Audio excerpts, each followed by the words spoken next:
ഇന്ത്യയിൽ സെൻസറിംഗ് കഴിഞ്ഞ് സർട്ടിഫൈ ചെയ്ത ഒരു സിനിമ വീണ്ടും സെൻസർ ചെയ്യപ്പെട്ട് തിയേറ്ററുകളിലേക്ക് എത്തുന്നു. റീസെൻസറിംഗ് കഴിഞ്ഞ് 24 തിരുത്തലുകളോടുകൂടി എമ്പുരാൻ റെക്കോർഡുകൾ ഭേദിച്ച് മുന്നോട്ട് പോവുകയാണ്. സിനിമയിൽ വിവാദമെന്ന് പറയപ്പെടുന്ന രംഗങ്ങൾ ഒഴിവാക്കി എന്ന് മാത്രമല്ല, ടൈറ്റിൽ കാർഡിൽ പോലും മാറ്റമുണ്ടാകുന്നു. കേന്ദ്രമന്ത്രിയുടെയും IRS ഓഫീസറുടെയും പേര് ടൈറ്റിൽ കാർഡിൽ നിന്ന് എടുത്തു മാറ്റിയിട്ടുണ്ടെങ്കിൽ എമ്പുരാൻ സിനിമയുടെ വിവാദം വിരൽ ചൂണ്ടുന്നത് എങ്ങോട്ടാണ്?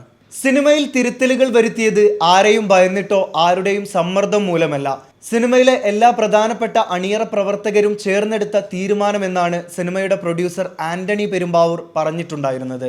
എങ്കിലും തിരക്കഥാകൃത്ത് മുരളി ഗോപിയും സംവിധായകൻ പൃഥ്വിരാജ് സുകുമാരനും ഇതിലൊരു സ്വതന്ത്ര അഭിപ്രായം നടത്താത്തത് ഇതിൽ ഭിന്നതയുള്ളതുകൊണ്ടാണെന്നാണ് ചിലർ വാദിക്കുന്നത്. എന്നാൽ സിനിമ എടുക്കുമ്പോൾ തന്നെ ഇതെല്ലാം സംഭവിക്കുമെന്ന് ഉറപ്പുള്ള സംവിധായകനാണ് പൃഥ്വിരാജ് സുകുമാരൻ. അതുകൊണ്ട് തന്നെ വിവാദങ്ങൾ ഉണ്ടാകുമെന്നറിഞ്ഞിട്ടും ഒരു ഷോക്ക് മാർക്കറ്റിംഗ് തന്ത്രമാണ് സിനിമയിൽ പ്രയോഗിച്ചതെന്നാണ് മറ്റു ചിലരുടെ വാദം. ഇതിനെ തെളിയിക്കുന്ന കാര്യമാണ് എമ്പുരാന് ലഭിച്ചിട്ടുള്ള ഏറ്റവും വലിയ മാർക്കറ്റിംഗ് എന്ന് പറയുന്നത്. ഈ സിനിമയിലുണ്ടായ വിവാദത്തിൽ രാജ്യസഭയിൽ ചർച്ച വേണമെന്നാവശ്യപ്പെട്ട് പ്രതിപക്ഷ MP-മാർ നൽകിയ അടിയന്തര പ്രമേയ നോട്ടീസ് രാജ്യസഭാ അധ്യക്ഷൻ തള്ളിയിരുന്നു. നവഫാസിസത്തിന്റെ രൂപത്തിന് അബ്രഹാം ഖുറൈഷിയുടെ രൂപമെന്നാണ് മറ്റു ചിലരുടെ അഭിപ്രായത്തിൽ വരുന്നത്.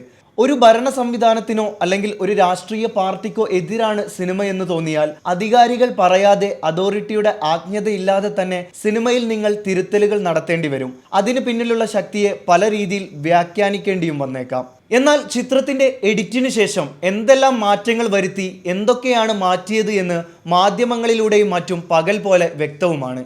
സിനിമ പോലൊരു കലാസൃഷ്ടി സമൂഹത്തിൽ ഏറെ സ്വാധീനം ചെലുത്തുന്ന ഒന്നാണ്.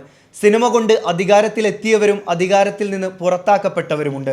അതുകൊണ്ട് തന്നെ ഒരു കലാസൃഷ്ടിയിൽ കത്രിക വെച്ചാൽ എല്ലാം പരിഹാരമായോ എന്ന് ചോദിച്ചാൽ പണ്ട് മുതലേ എഴുത്തുകാരും മറ്റും പറഞ്ഞു വെക്കുന്ന ഒരു കാര്യമുണ്ട്: ഒരു കലാസൃഷ്ടിക്ക് മറുപടി മറ്റൊരു കലാസൃഷ്ടിയാകുന്നതാണ് ഏറെ ഉചിതം.